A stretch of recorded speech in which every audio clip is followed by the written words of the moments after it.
Welcome to another Surf and Sales bonfire session. Richard and I are happy to have everybody here, and we're going to talk through some of the things that you need to be thinking about for your 2022 planning. And we've got our friend Justin Michael here from HYPCCCCYCL, right? That's right. Yep, we went. I only just learned how to pronounce this 2 days ago. So we don't believe in vowels. That's the key. Yeah. Vowels are not your friend. Is that the problem? We're from Vowels Finland. are not your friend, right? We're in the fjords. Yeah, so we're going to talk about growing your sales team for 2022, and the questions will drive the conversation. And obviously, Richard and I can try to facilitate and funnel some questions Justin's way, but we'd love to hear from you and have some audience interaction as well. We want to thank our good friends and sponsors over at Salesforce for helping us put this on, as well as Reggie.ai, who I know sponsors Justin's events as well. We're also sponsored by Vidyard as well as Outreach. So we've got some of the most badass tech companies, behind us, sponsoring us, supporting us, helping put these events on, recording them, sharing them, distributing them with the whole sales and revenue universe. And I think we're ready to get going. What did I miss, Richard? Anything? I think the only thing we missed was thanks everybody for coming to this instead of Dreamforce, because we know that's the big party this week, right? So thank you for your attention. Super excited. Justin, why don't you, well, first thing, I'd love for people to go into the chat, create some interaction. Where are you dialing in from? Just let us know. Put questions in the chat. Scott and I will be monitoring that. We'll get you to come off mute to ask your question. You can send them directly to us, or you can do it in the group. Feel free to engage in the chat as well. As you hear ideas, keep rolling with them in the chat. It always makes things a lot more interesting and fun. So Justin, tell everybody what you're doing. What is it called? HYPCCCCYCL. It's called HYPCCCCYCL. HYPCCCCYCL. Yep. Okay. And I do have an awesome co-founder named Julia Nimchinsky, and we met through something called Rev Garage, which was a cold call battle that was one facet of a go-to-market strategy. And a lot of ideas were flying around. She brought this idea of, well, what if sellers and marketers switched roles? And I was kind of like, oh, I don't want to do marketing, but she started new outbound campaigns. And so it just seemed like this weird fish on a bicycle, and then when you talk to GTM leaders like Scott Leese, the first thing he gets into, he backs out of sales and he's talking about positioning, marketing, the C-suite, how to build leadership. And so it just was this bigger conversation. It turned into a game called the GTM games. And I can rattle on. I am long-winded. So I want to meter myself and make this interactive. But yes. So Justin, what do you, just from a background perspective, so people get where your answers come from as we go through questions, like give everybody the 30-second, I was an SDR, I was an AE, I was a sales leader, I was, Scott Leese, disciple degenerate, like what are those things? I want to say I tried to get Scott Leese to hire me at several points in my career, and I didn't live in Austin. That was problem one. Problem two, I was pretty overconfident like 10 years ago. Like I went through a Benjamin Buttons progression where I was in small incubators in my mid-20s, and I'd be like the COO of a one-person incubator, and we'd raise like 300K. And we just thought we were the king of the world, right? So I moved to San Francisco when I was 31, and I somehow made it to work for Salesforce. And there was a really interesting experience, trained in Indianapolis, exact target. And I would just keep in touch with Scott that whole time, and the companies he was building. My background was inside sales before the SDR term was really floating around. It was popularized in Silicon Valley, but where I was, you're inside, you're on a phone. Like after the collapse in 2007, the market crash, and I was like a commission only rep, like hair of the dog, 3 a.m., get up, and like the only way I got paid is if I closed deals, and I onboarded the clients too.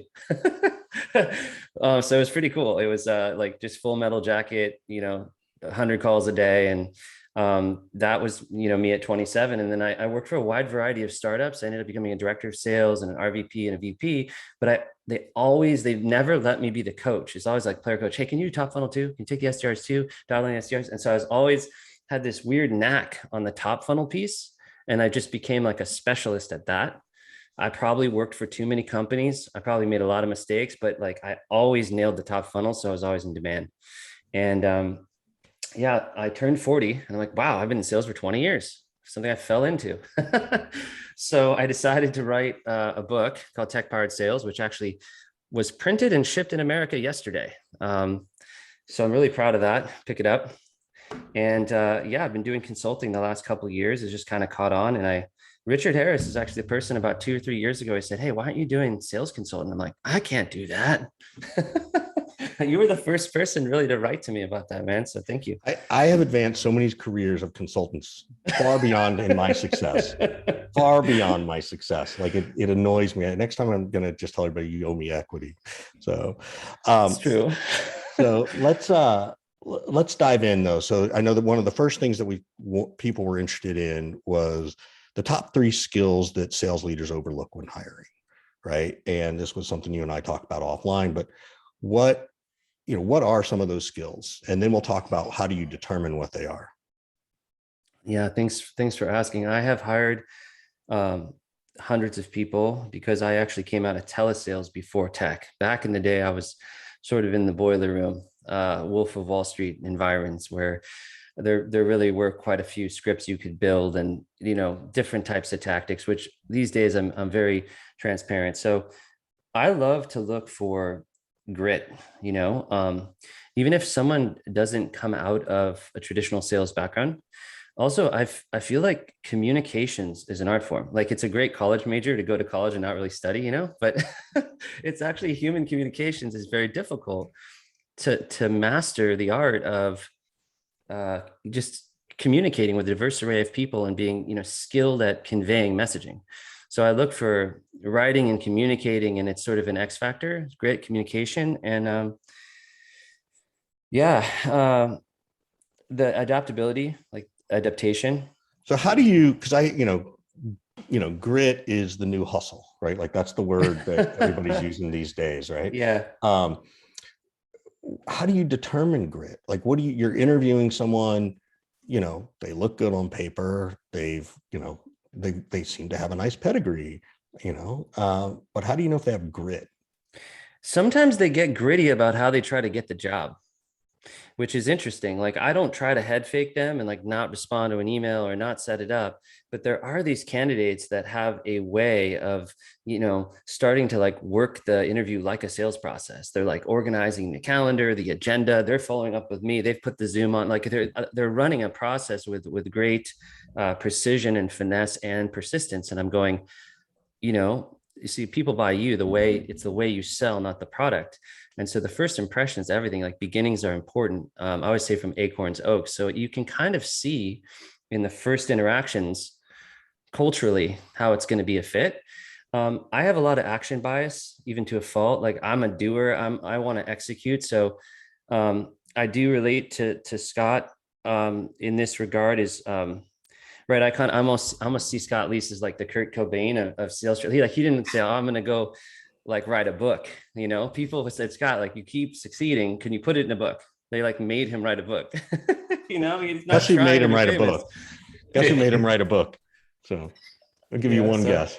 I just like I'm not saying there's not a space for philosophy, and there's a lot of trainers who have the art and gift of coaching, and there's value all around. But what's really interesting is like, who are the quiet people that aren't in the LinkedIn feed necessarily and are getting really big results right now? We don't know who they are. And can we study them and find them? I have a friend named Garrett who's a monster at sales, taught me a lot of what I do today. And he's really known in an industry. He's like on the board of the IAB, like the advertising bureau, but he's not known as like a sales thought leader. But a lot of the inspiration is just being on the road with him and observing him and then trying to articulate what it is I'm seeing him do. I used to not think there's closers. This is you give him a bad deal and he'll just go close it. It's the weirdest thing. I mean, he's all right. You're hitting on a lot of things. So I'm gonna interrupt you. Sure. Coming back to grit, right? So I like one example of, are they controlling the interview process, right? Are they coming after you, obviously in a respectful manner? What else helps you determine if they have grit?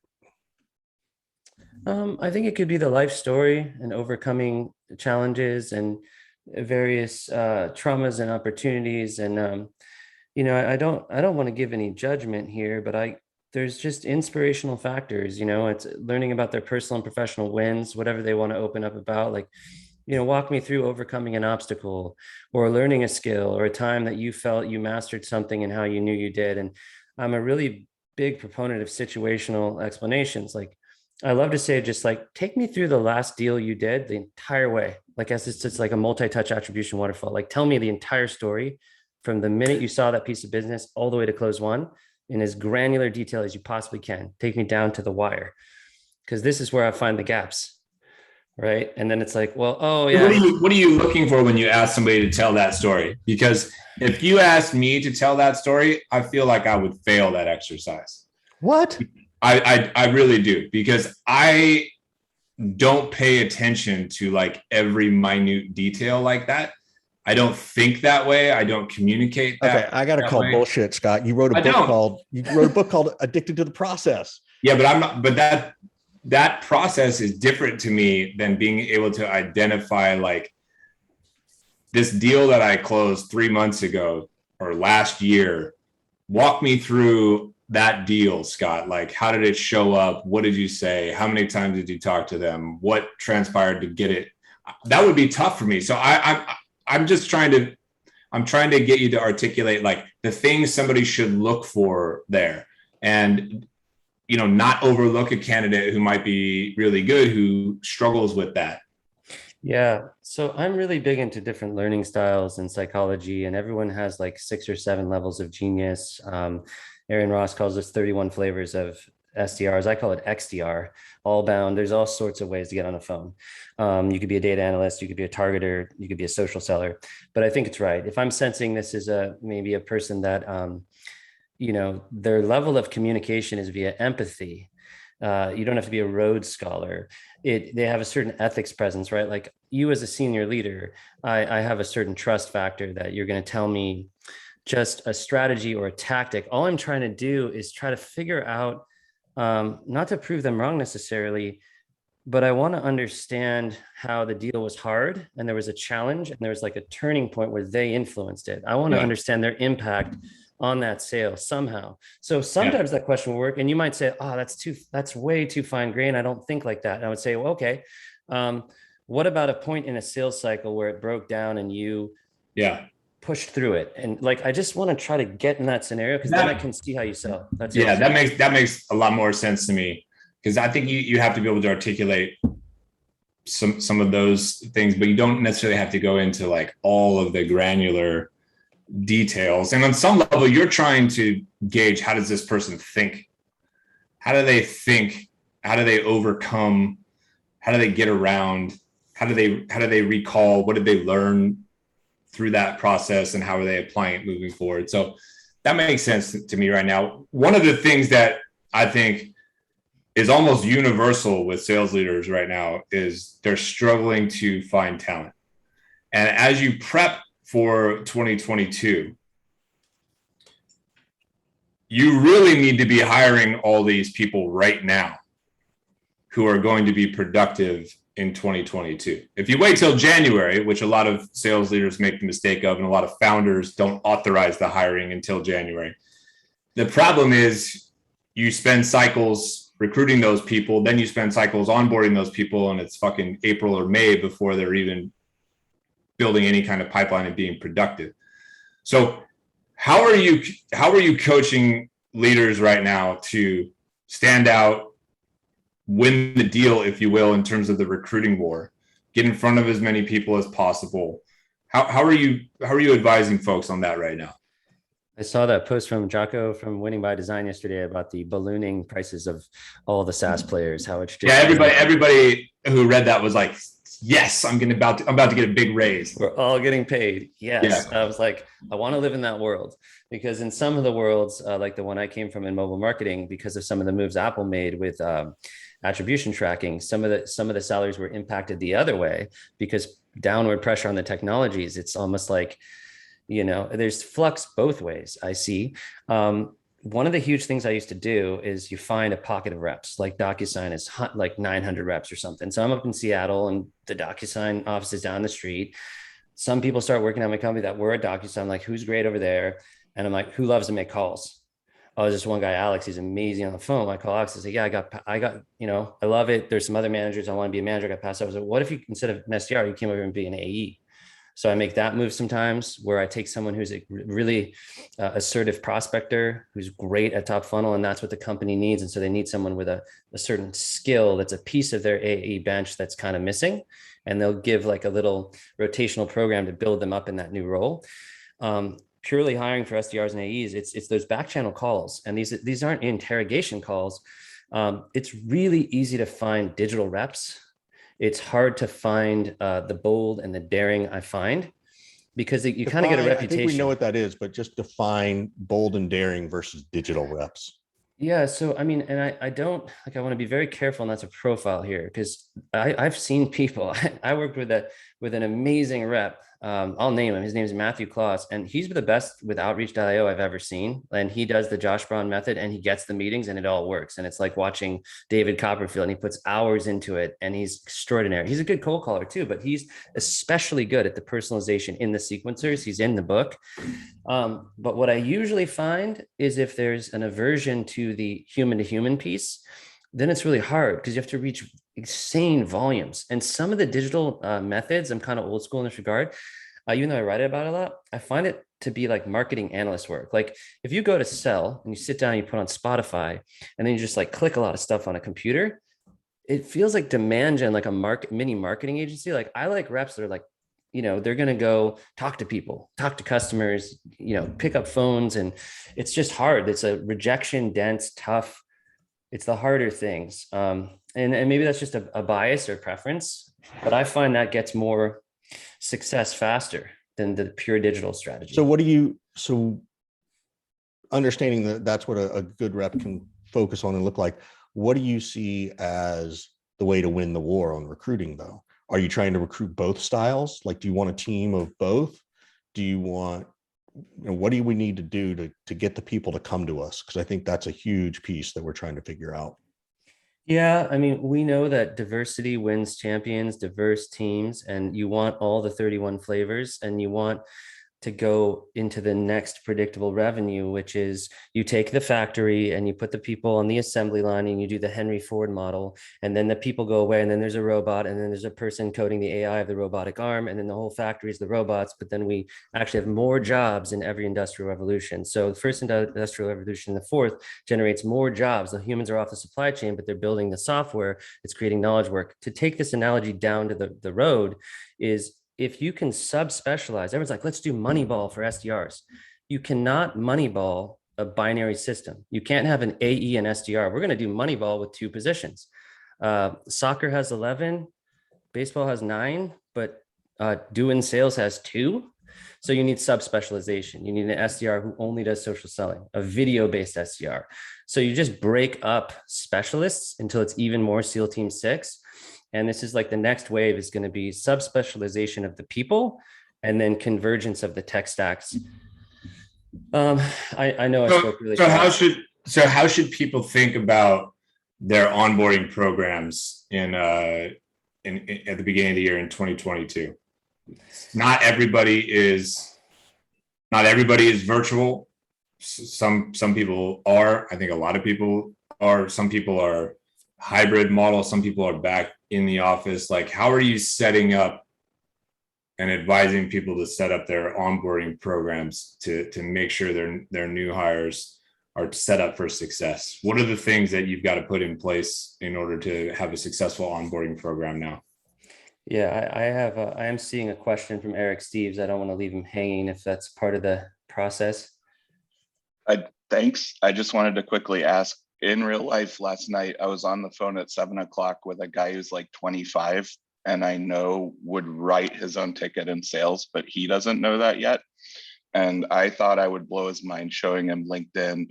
You can do LinkedIn only plays, you can get them talking to you. But my problem was that's how you convince a salesperson, and he's not a salesperson yet. So what he was seeing is like, kind of, so what's the magic there? But what he was seeing was that, well, this looks like something that's changing so fast. And I couldn't really actually find a compelling argument other than I saw some kind of potential in him. And I thought that that actually brought up something for this call, and I just wanted to throw it out here, is realize that think about the pools of people you guys have that don't know that they're salespeople out there. Like, great, you're reaching the ones that already have the interest, and that makes sense. But there are a bunch of people right now that don't know that they would be amazing salespeople and that they would actually fly in this world, that are just sitting there thinking they're something else right now. And I think that's the next wave, is finding the messaging to bring those people. That's so inspirational. I have two stories to answer both questions, and I'm going to slow down a little, but I was talking to a cybersecurity company in Europe, and they hired a hairdresser who was good at talking to people, and he crushed as an SDR. Now, gift of gab and, challenger sale and relationship building might not always be a fit, but comfort with talking to strangers and talking to a lot of people, it could be good. I mean, I teach introverts phone methods of engineers, quiet people, how to call senior executives and just listen, and they do great. There's a method for every style. The key is it's the creation of human ability. It's unlocking. I sound like a Tony Robbins book here, but it's a fire within. What I seek in my work is a self-actualized rep, which is from Maslow's pyramid of needs. The end of the day is when I set the SLA at the company of 50 calls a day, the first person that goes, I did 52, I did 53. Now, okay, why? Because you yourself wanted to do more, not because a manager is counting. How do you find self-actualized rep? If you have the will, you can teach the skill. And that's what's so interesting. Like that old adage, like people that, can't do but teach. There are doers and teachers out there. I know Richard Harris and Scott. I've met the people they've trained. I've seen the results firsthand. So what do we need to do in the hiring? Right now, we're in this ridiculous market where I know companies in different countries that can't hire SDRs because there's none available in the US. There's 700,000 SDRs in tech. It's going to grow to 1 million. It's about 7 million reps. And so I'm not blaming generational. It's just like a market demand economics problem. I mean, supply and demand. There's so many jobs. The SDR comes in, gives a verbal, ghosts that employer, takes the other offer, and then never even reports back. And I don't blame that on a generation. That's just not, it's uncouth. It's not civil. Whether you're I wrote about this last week and got all kinds of grief from people that you shouldn't do that. And the people who were giving me grief, the recruiters. It was like, the recruiters were like, that's terrible. It's bad for your brand. It's bad for your, I'm like, who are they going to tell? Who would, if Justin's at DocuSign as a sales manager, who's he going to tell that I bailed on him after a week? He doesn't. He's got too much other shit to go do. He's got to go find the next replacement. And frankly, it's, Justin's fault for not making sure I get paid at the market rate. Like there's compounding interest to another 10 grand at a job at the next job, right? What's that going to do for me 2 years from now, 5 years from now, 10 years from now? So I agree with you on that. So, sorry, Justin, what else? You were going to jump into something else, and I want to move on to onboarding. Yeah, it's one of the hardest problems right now is finding the talent. I've always been a proponent. There's these universal laws. One is gravity. If I drop this anywhere on the planet, boom, unless you're Jeff Bezos and you're, 100 kilometers out and throwing Skittles and in 0G, things are going to drop on this planet. So one of the laws is quality over quantity. And so it's like, oh my gosh, we have sequencers and now we can do quality and quantity. It's a law. You can't defy gravity. So the same with human beings. If you want to underinvest and try to get the lowest base salary and try to get away with paying the least, you can't win both, a good, fast, cheap diagram. So I think it's really important to hire great people or people with a great attitude who have a great training program. I think the solve, Scott, to your question and your question, Richard, is it's a 4-pronged system, and people hate hearing this. One, you need to invest in great people, which requires sometimes good recruiting. You then need to invest in getting them the tech that they need that's congruent with your go-to-market strategy. Then you need to train them on the tech because the vendor onboarding won't be enough. And then number 4, you need to just train them in sales. Now, it now sounds like I'm just feeding everyone's coffers of this industry, but help some of the leaders on the call and who will watch the recording create and craft the argument to get the tools. My experience is not that sales leaders don't want the tools and are kind of trying to send their reps out into the jungle with nothing but a butcher knife. My experience is that they try to ask for and lobby for the budget and are unsuccessful at getting through the CEO or the CFO and getting budget to go get this particular tool. And oftentimes they haven't crafted the message the right way, right? So how are you coaching people in a leadership role to kind of overcome that objection so they do get the budget to get the tech that helps the reps, which helps recruit more good reps?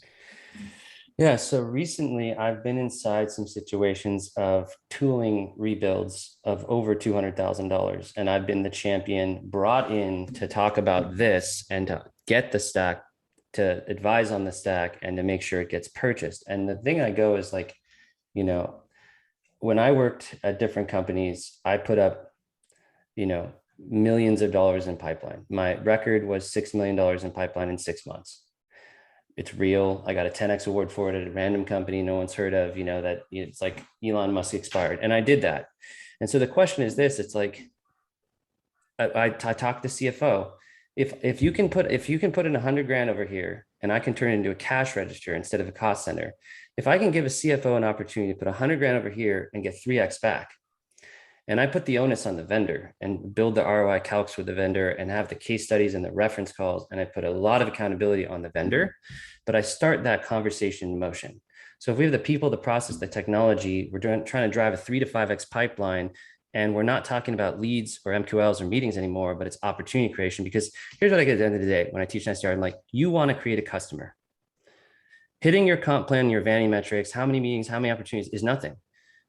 Feel the joy of creating a customer for the business. That is the pleasure of this job, because everything else is just fake. So if I can get the company ready to get customers and I can get the emotion into opportunities, then we're just doing something real. Otherwise, you're in these weird dashboards where it's like, yeah, you know, Johnny got 7 sales and Susie got 12, and then you look at the pipe and the aging is like 356 days. And like, there's really no business happening here. There's just this great dance of the water lilies. It's like a Tchaikovsky ballet, and no one is really creating business. We're all just spending VC money, you know? Is anyone gonna laugh?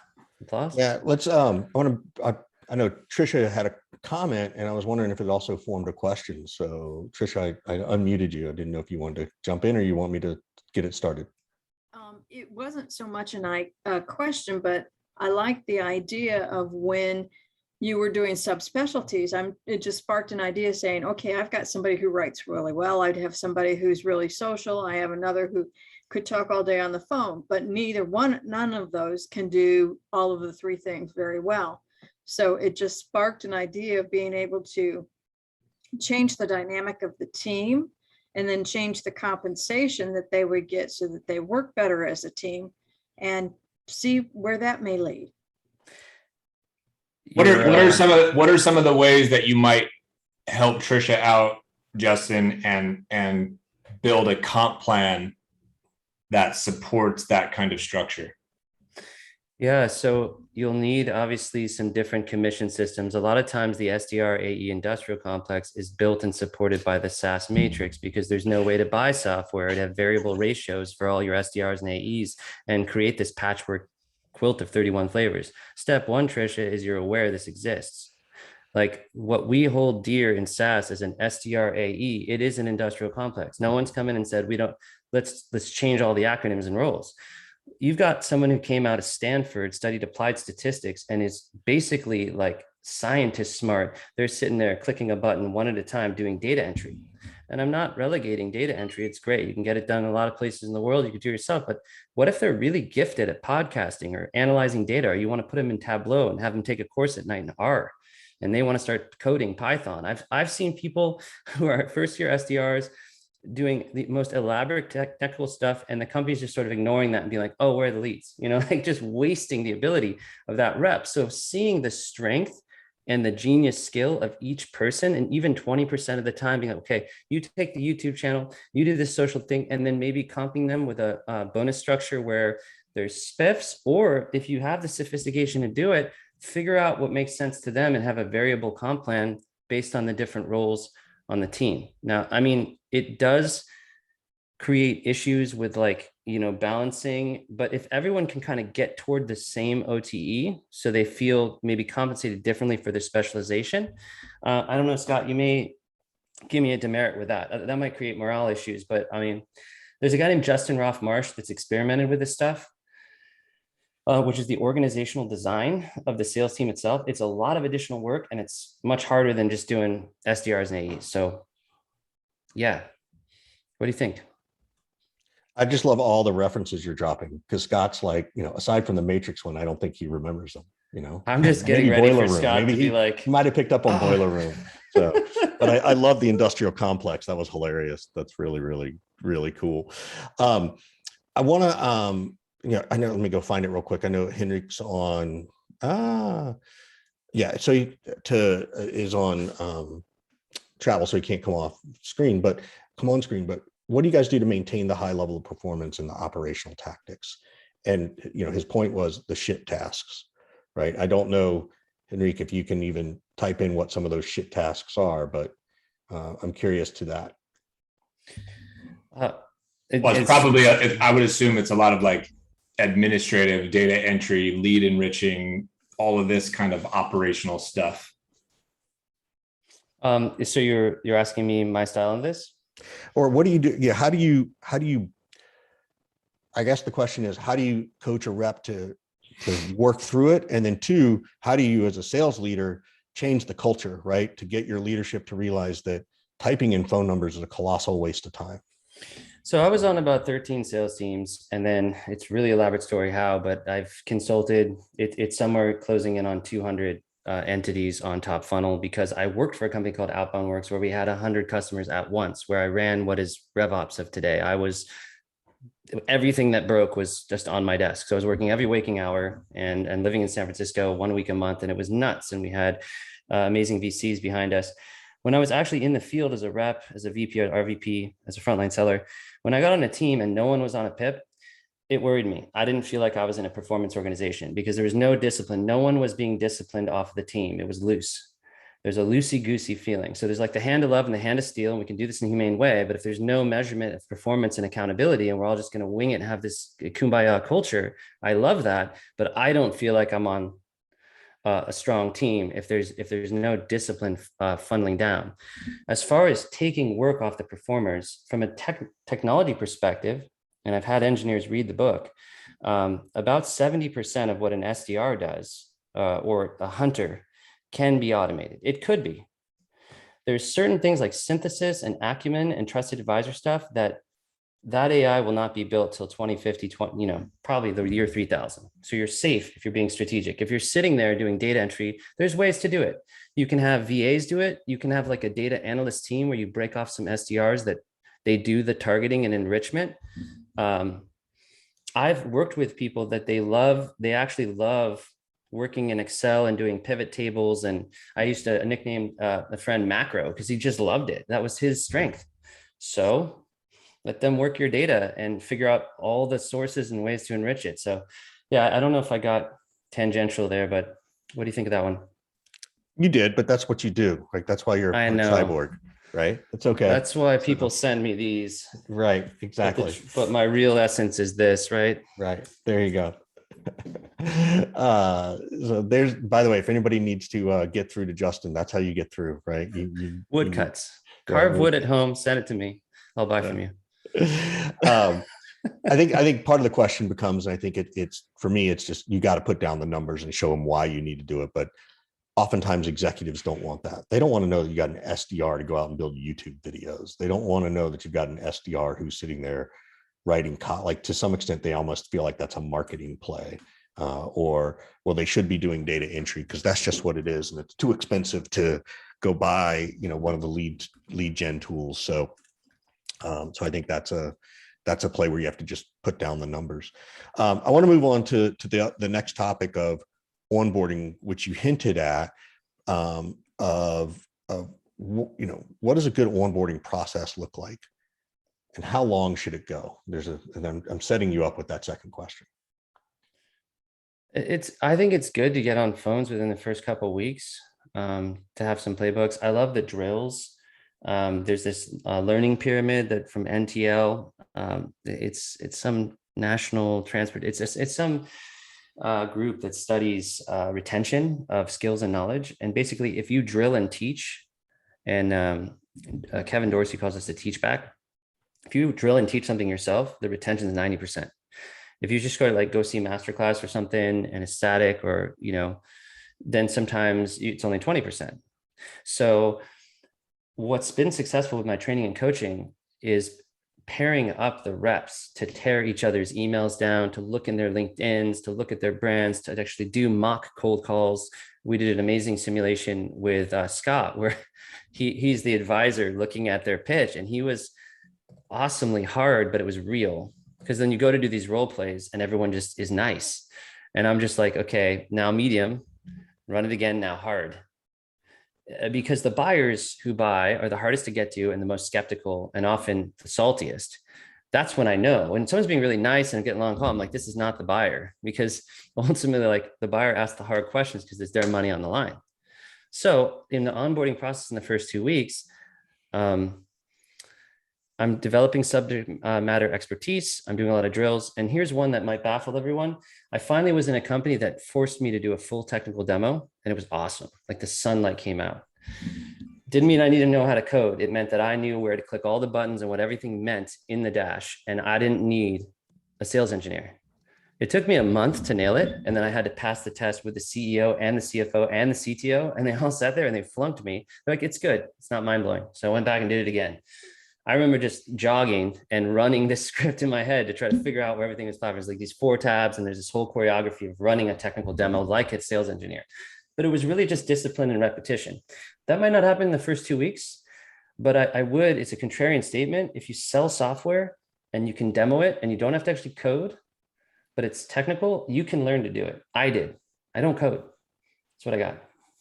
That's really cool. I have this new theory I'm pushing, is that people should move away from the word onboarding, because it feels like a finite amount of time, right? And it's at least call it an onboarding and coaching program, right? Or onboarding and ramping program or something, because it needs to go on for weeks and months, to your point, right? And there's sort of levels of it, right? There's systems levels and product knowledge and industry knowledge and use case and case study. Then there's this demo level version, and then there's the sales training version, and then there's just different pieces that just come over time. So I want to move on. I know Darren had a good question, so Darren, jump on in. Thanks, Richard. Yeah, because I do have to drop. I apologize, but on this previous discussion, we talk about looking at the strengths of whether they're SDRs, sales reps, account executives, whatever title you want to give them. Is there any standard tests out there that I can look at online to maybe put my team through a test to see where their strengths are? Because we're looking to reorg and do some reshuffling as we go into 2022, and this is the perfect time. So full disclosure, this is a sponsor of HYPCCCCYCL Games. It's called Perception Predict. It is a scoring algorithm using AI and ML on the intake survey form that can predict the ACV and TCV potential of reps. This is super space age, and it's good. Jonathan Wisman's behind it. There's also models by Dave Kurlan and Kurlan. He's been successful with this, and a lot of folks like that. Challenger itself builds somewhat of a model going in. There's something I love by, oh my God, Curtis, what is his name? It's called like Strength Finder 2.0. Can anyone help me? I know Strength Finder 2.0. That one's really interesting. You got to get deep on that stuff. Lori Richardson over at Score More Sales has one too that we all sort of know. I think the real issue that I think is, okay, so you go give them these tests. You as managers, what are you going to do with the results? And how are you going to coach to them? Because when I know that someone is the assertive and the thinker, or someone's the quiet thinker versus the assertive go-getter, how am I going to coach them, and how am I going to coach them together? And so there's a management piece that is often overlooked, in my opinion. But this is where Scott is a savant in my mind. Like, this is where Scott is really good at knowing how to motivate people. This is slight contrarian point of view here potentially, Darren, but I believe that these tests are helpful, but they're not definitive, right? Yeah, I mean, I inherited a sales force that out of the 13, I would have hired 2 myself. Right. You know, so I'm going through this process now to, I've lived and died by top grading for sales. I forget who the author was. I had it here. Bradford Smart and Greg Alexander. I've been using it for years. And that's been my problem. I'm just so myopic. I'll just say, okay, I grab onto one thing and I'll say, oh, this is what I'm going to be using. And now listening to you guys, there's just a breadth of information that I want to do research on myself. But yeah, I do understand that. Once you do the testing, you can't just assume, right? Oh, you got these answers. This is what you're best at.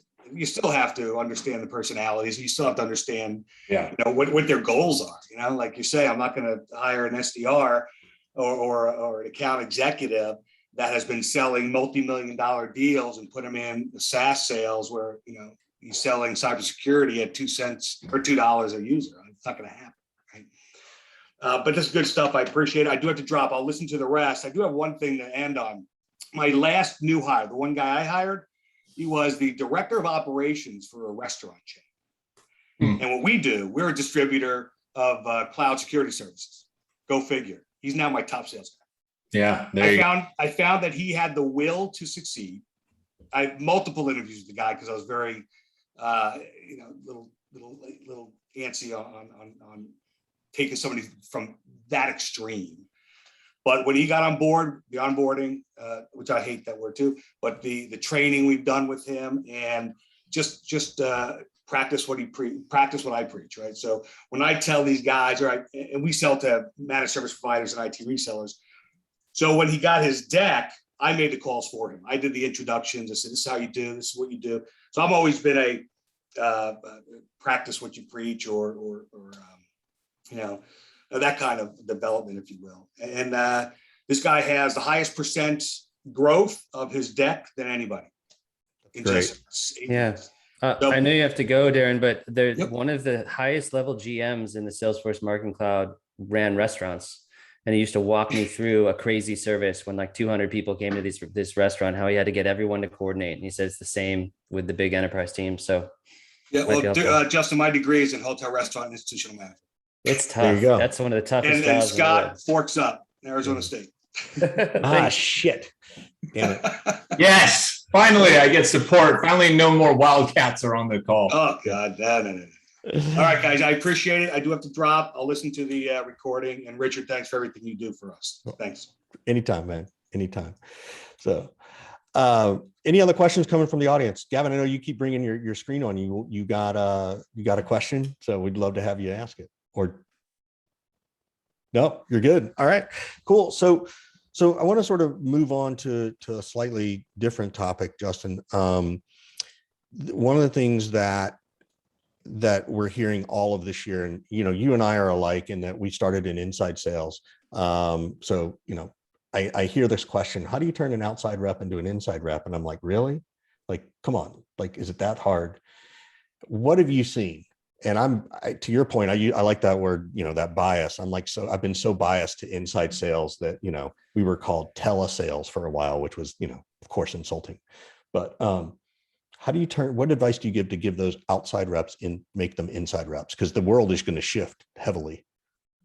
Yeah. The nice thing about the shift is the deals need to get done. So there's no more of that old school mentality of, I won't sign a deal till I've seen the whites of their eyes and I've shaken their hands. You know, it's like now that's like lethal. So big deals are getting done. It's like, you know, when they started selling cars on eBay or, you know, remote car sales without ever stepping into it. So the beauty is that the buying climate is open.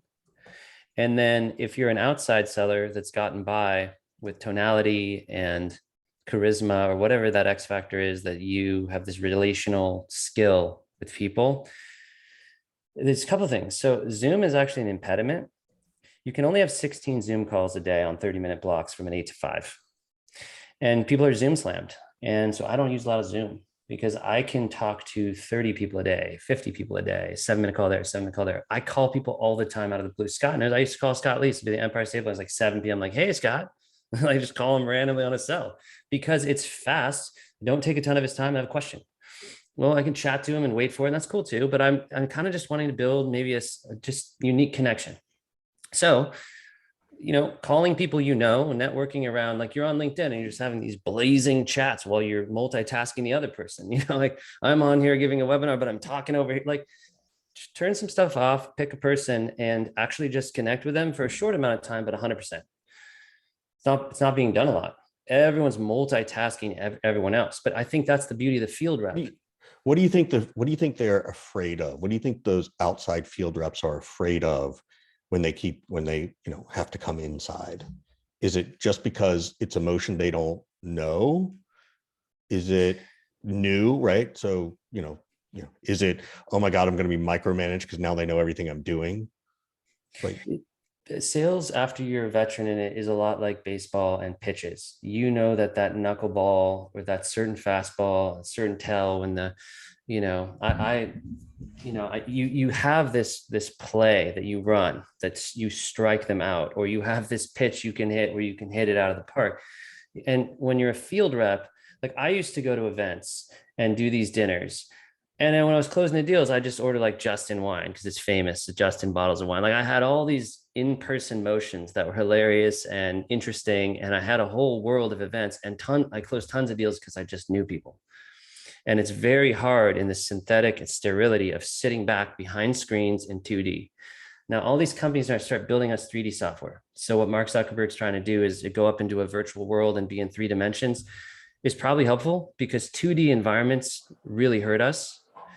Tonality is 90%. And then, you're reading me, you're thin slicing all of my facial recognition. You go deep into the Amazon rainforest and you find a person that's never seen someone from New York City. They make the exact same facial expressions. Emotions are identical. Exactly. Right.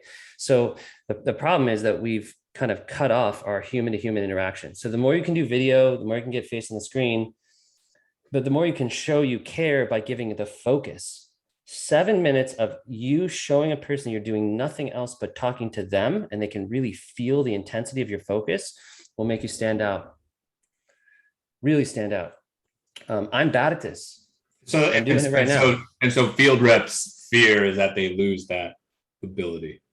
Now, yeah. So the thing they know they have, that thing, that X factor thing that has done the deals, like, their special sauce gets cut off. And now they have to find it again in this. They've moved from 3D to 2D, right? It's like the AHA video where they go into the cartoon. They've gone the other way. Scott, do you know the AHA video? Do you know that one Pick from on the me. 80s? So, no, I know the song. I don't know the video. So I know the song. One of the things I've learned this in the last few months from a woman I'm doing some training coach classes with, watch the eyebrows. Watch the eyebrows as someone speaks. Like even Justin, when he gets excited, his eyebrows go up.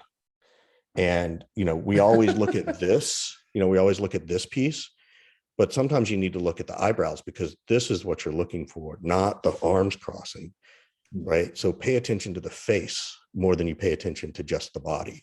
So there's an interesting thing that I learned recently. So I know we've got, Charles got a question. So Charles, jump on, and I unmuted you and we'll go from there. Hey dudes.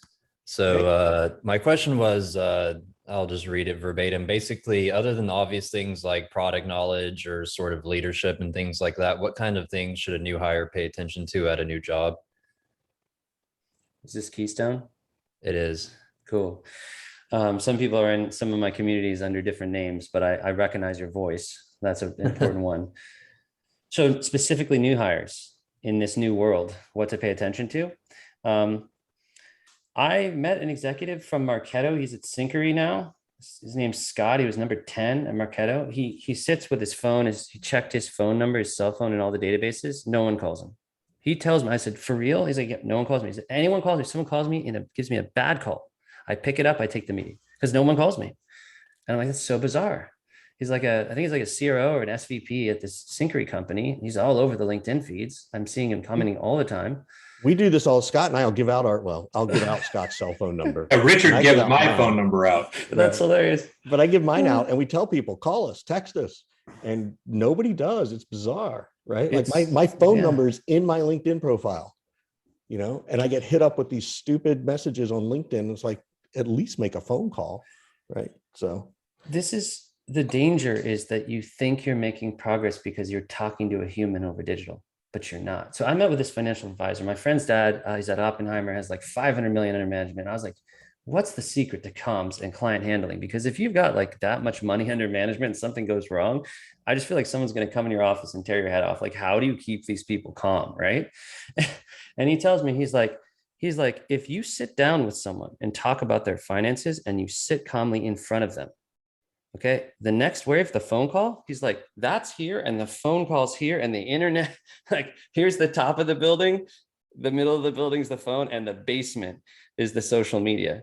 And knowing that, why would you be down in, this is amplification, this is fun, this is luxury, but this, like, you know, and we can't get face to face now, but I over prioritize the intimacy of just the one-to-one, not one-to-one viewed in a feed, not we're on LinkedIn, you know, BBMing on our BlackBerry. Like this is like, it's hard to explain. There's a different caliber to that type of communication. So when you're ramping up, everything you can do to get face-to-face. And so I do this thing called dialing on signals, and it's rare.